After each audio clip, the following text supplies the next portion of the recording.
नमस्कार। आपका बहुत स्वागत है हमारी यूट्यूब की चैनल एस्ट्रोलॉजर रुपेश जी में। आज हम बात करेंगे मंगल दोष वैदिक ज्योतिष के अनुसार और लाल किताब के अनुसार मंगल बद तो क्या फल देते हैं।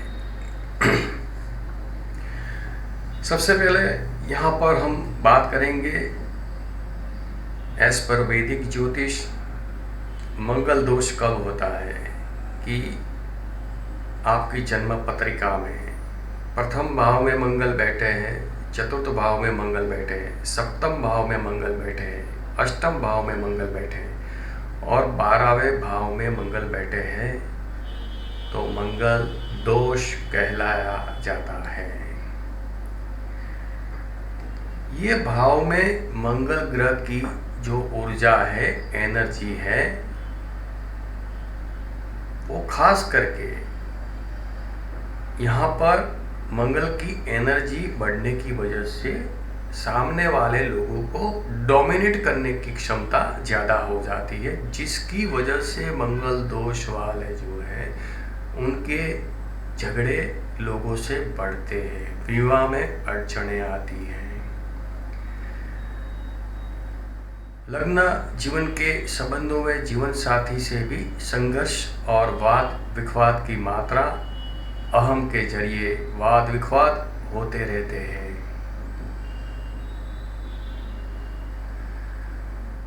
अपने ही बात सही है ऐसी बात के ऊपर कायम हो जाते हैं। इसीलिए कुंडली का मिलान बहुत ही जरूरी हो जाता है, क्योंकि मंगल वाले जो पात्र है उनके सामने उनका जीवन साथी अगर मंगल वाला हो जाए, यानी कि उनकी कुंडली में भी प्रथम भाव, चतुर्थ भाव, सप्तम भाव, अष्टम भाव और 12वें भाव में मंगल है तो बेहतर परिणाम मिलते हैं। दूसरा ऑप्शन ये भी है कि शनि दोष को भी यहाँ पर देखा जाएगा। मंगल में धीरज है नहीं, धैर्य की कमी है, उतावलापन है, तड़ और फड़ करने की मंगल की क्षमता है। शनि ग्रह क्या है कि शनि ग्रह धैर्य है, धीरज है। किसी की परिस्थितियों में वो तेल और तिल की धार दिखने वाला जातक होता है, परिस्थितियों का मूल्यांकन करता है। मंगल कभी भी क्या होगा ये सोच नहीं रखता है, जबकि शनि बहुत सोच सोच के डीप एनालिसिस करने के बाद वो अपना मंतव्य देगा।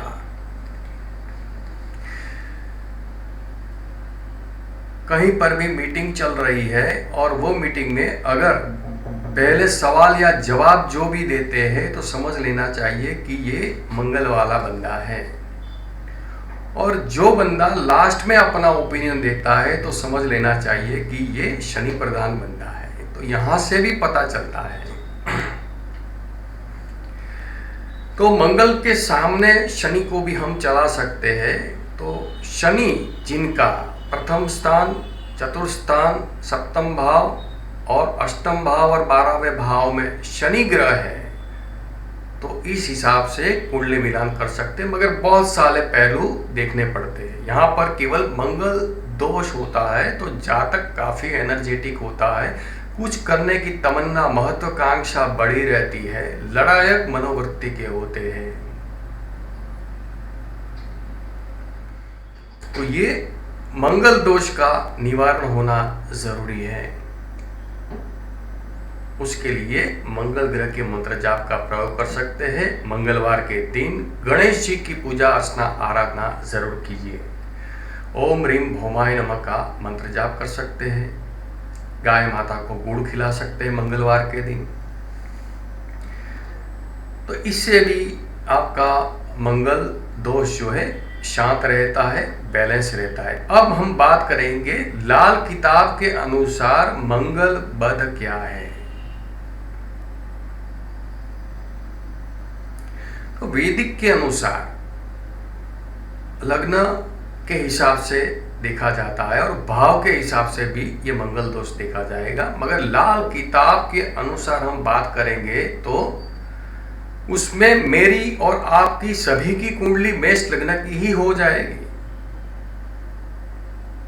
लाल किताब में लग्न का कोई भी इंपॉर्टेंस नहीं है, यानी कि सभी को मेष लग्न के अनुसार ही हम देखेंगे। तो मंगल बद क्या है? मंगल बद होता है तो भी जातक के लोगों के साथ झगड़े, वाद विवाद, संघर्ष, शारीरिक चोट चपेट, खुशियां शोक में परिवर्तित हो जाती है। अब मंगल बद को कैसे देखा जाए और मंगल नेक क्या है? मंगल नेक यानी मंगल अच्छा शुभ मंगल है और मंगल बद यानी कि खराब मंगल, यानी कि जीवन को संघर्षमय बना देता है। मंगल बद को देखने के बहुत सारे पहलू है, मगर यहां पर केवल हम यहां पर सिंपल बात करेंगे कि जिनका जन्म कुंडली में सूर्य और बुध एक साथ कहीं पर भी बैठे हैं और आपका मंगल कहीं पर भी बैठा है तो आपका मंगल नेक है। सूर्य और बुध एक साथ कुंडली में कहीं पर भी बैठ गए हैं और मंगल आपका कहीं पर भी है तो आपका मंगल नेक है, यानी कि चिंता की कोई आवश्यकता नहीं है। क्योंकि नेक मंगल वाले सोच समझकर हर एक कार्य करने वाले होते हैं, दूसरे को सम्मान भी देते हैं और तुरंत रिएक्शन नहीं देते हैं, तुरंत सामने उनका जवाब नहीं होता है। अब जिनका जन्म पत्रिका में सूर्य बुध एक साथ नहीं बैठे हैं, मंगल कहीं पर भी है, सूर्य एक भाव में है और बुध अलग से भाव में है, यानी कि सूर्य बुध अलग अलग है, तो आपका मंगल बद है। तो ये जो मंगल बद होगा तो आपके लोगों के साथ अननेसेसरी झगड़े बढ़ते हैं, क्रोध अनावश्यक होता है, दूसरे को डोमिनेट कर देते हैं, खास करके घर परिवार में झगड़े ज्यादा हो जाते हैं। अपनी ही बात कायम है ऐसा सोच के, ऐसी मानसिकता रख के घर परिवार में ज्यादा संघर्ष और झगड़े बढ़ा देता है। घर की कोई भी खुशियां या शुभ प्रसंग है, मंगल प्रसंग है, वो तुरंत ही शोक या टेंशन में परिवर्तित हो जाता है, तो समझ लीजिए आपका मंगल बद है।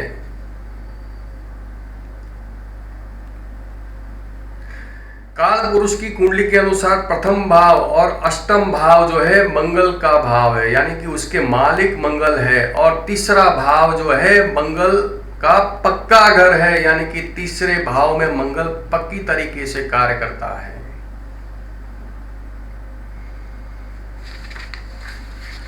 मंगल बद वाले जल्दबाजी ज्यादा करते हैं और ईगो के हिसाब से रिलेशन खराब होते हैं, विवाह में भी तनाव होता है और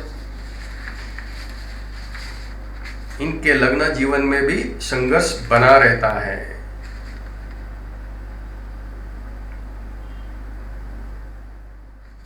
अब यहां पर हम बात करेंगे कि मंगल बद को दूसरी तरीके से भी देख सकते हैं। सूर्य और शनि एक साथ बैठ जाए या फिर सूर्य और शनि का दृष्टि संबंध हो जाए तो भी ये मंगल बद की निशानी है।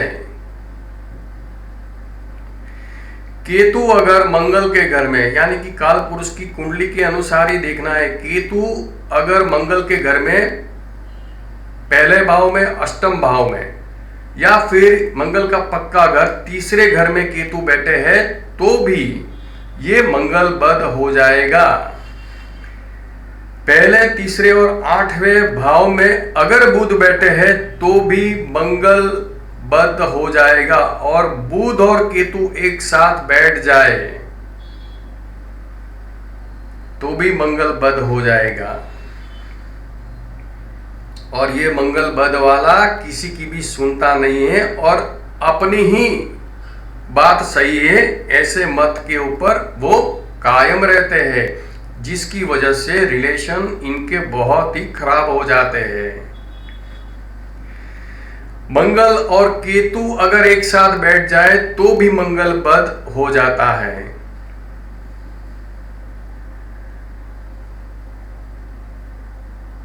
तो ये थोड़े से जो लक्षण है मंगल बद के, कुंडली के अनुसार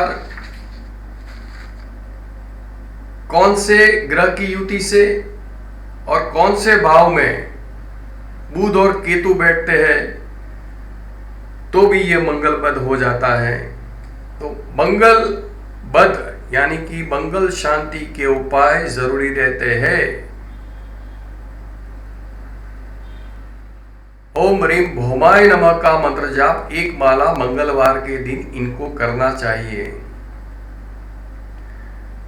उपाय के लिए घर पे आए हुए कोई भी मेहमान है उनको मिठाई खिलानी चाहिए, खास करके लाल रंग की मिठाई खिलाएंगे तो आपका मंगल शांत होगा, मंगल नेक हो जाएगा, तो घर परिवार के झगड़े कम हो जाएंगे।